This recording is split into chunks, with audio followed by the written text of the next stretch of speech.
Hello YouTube family, this is Kai here. I'm here to talk to you about making of temporary crowns. This is the first video of a series of videos that I'm going to be making soon, talking about things about temporary crowns, how we can make better temporary crowns, and what happens if a crown cracks when you're submitting, all different kinds of videos. So if you have something that you want me to talk about, leave a comment below and I'm going to go ahead and start this video. So making of temporary crowns, we like to make them beautiful. We like to match up the color to the patient's teeth color. We like to shine them up, make sure they're smooth, and that's what we like to do for the patients. So the very first thing we want to do before we take our preliminary impression, we like to check the teeth and look for broken teeth. Because if we have any broken teeth, we want to use some wax to help fill the area before the impression. Also, if we're making bridges and the teeth are already missing, we like to replace them, especially when you're newer at making temporaries. You're going to want to use a polycarbonate in the front or for a premolar, or a stainless steel crown for a molar tooth in the back. Once you get advanced at making temporaries, you can always use an acrylic burr or an instrument to cut out the space, or a handpiece to cut out the space, and you won't need to use the crowns that are already shaped. But in the beginning, when you're newer at making temporary, that really does help.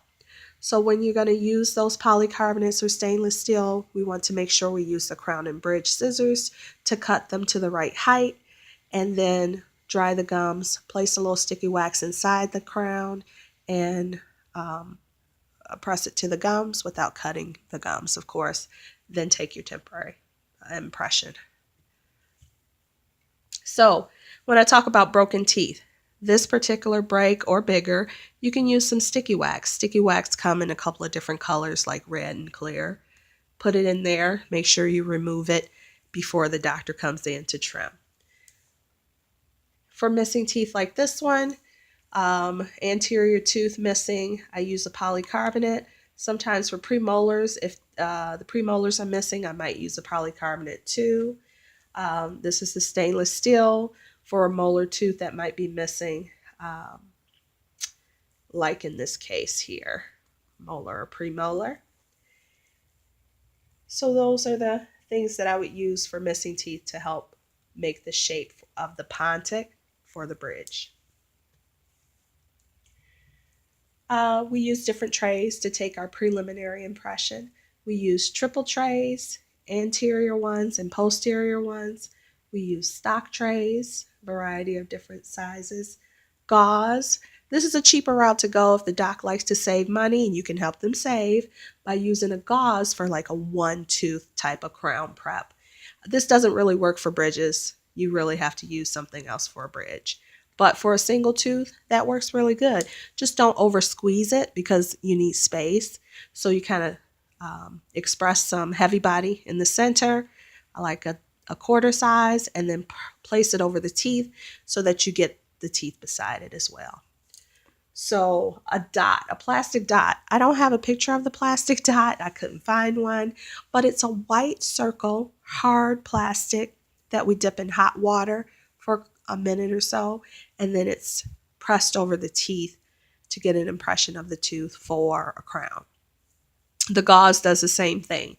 So it's just a cheaper way to go, so you don't use a lot of heavy body using the dot or the gauze. Your preliminary impression, and I hope you can see this really good on the video. The margins, when you take your preliminary impression, take a good look at it because they should be very clear. There should not be any distortion or dragged distortions on them, especially when making your temporary on the tooth that you're making, the temporary crown. So make sure it's clear after you take it. If not, do another impression. Temporary materials that we use come in a variety of different name brands, but I found one here, the gun, the cartridge, and the syringe. These are used a lot of times. Most often, they're probably more expensive than the trim, acrylic. These we can add composite to if we ever had to add material to this type of temporary material. We add composite. First bond, place the composite and light cure. For this type, the trim, we can make the temporary crown with these and add the trim to the temporary crown. It will bond to itself. So no bond needed. So that's nice about the trim material. The trim and these cartridges and syringes come in a variety of different shades, so that's nice for matching up the color to the patient's mouth. Occasionally, you might have a patient with a difficult type of color to match, and what I normally do, especially if it's in the front, I'll trim away some of the temporary on the facial buccal side, add some bond, and add a color of composite to it.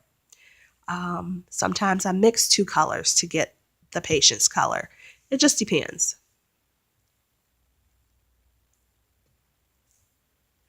These are a variety of different prep teeth for the anterior.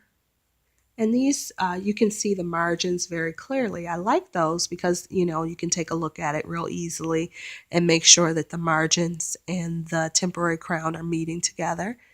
And for this type, a deeper prep that goes well below the gum line, I like to inject the temporary material into the sulcus and then place the temporary material into the triple tray and place it over the tooth. And that ensures that the temporary material goes all the way down to the margin. Those are harder to do, so that's why I do the sulcus and placing it in the triple tray.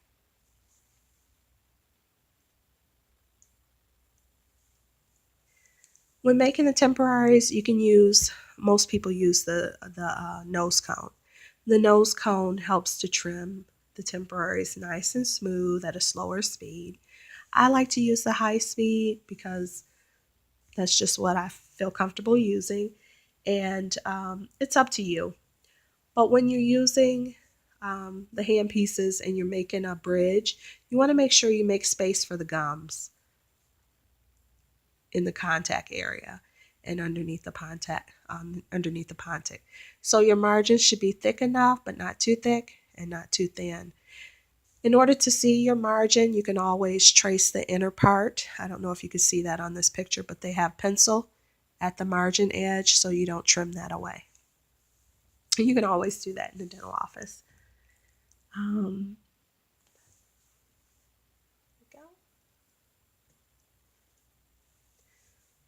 So here's the nose cone. There's another name for the nose cone. If you know what the other name is, comment below. Type it out for me. The nose cone is used with the acrylic burr.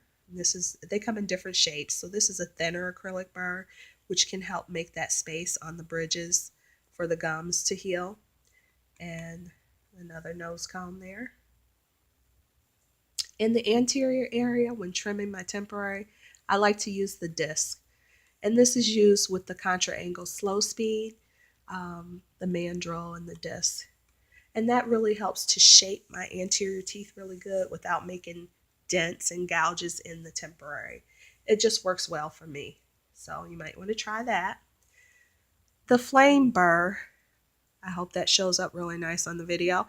The flame burr, the 7901, is something that I also use to trim the interproximal area space for the temporaries so that the gums heal and have space to heal. So I use that with the high speed. You can use this thin acrylic burr with the nose cone. For polishing the temporary crowns, you should always polish them because they are already going to be rougher than their teeth. So what we use is pumice, and you put a little water in there and make it into a paste. So you see them adding pumice here, added water to it, and so it's kind of pasty. Well, we also have something we can buy, which is called Preppies, and it's already pre-made paste in a disposable cup. So you use that chair side with a contra angle, or you can use it chair side with a nose cone and this polisher. Some people have used the composite burrs, polishing burrs to polish temporaries, and it seemed to work just fine. Those are different ways you can polish your temporary up so it's nice and smooth for the patient.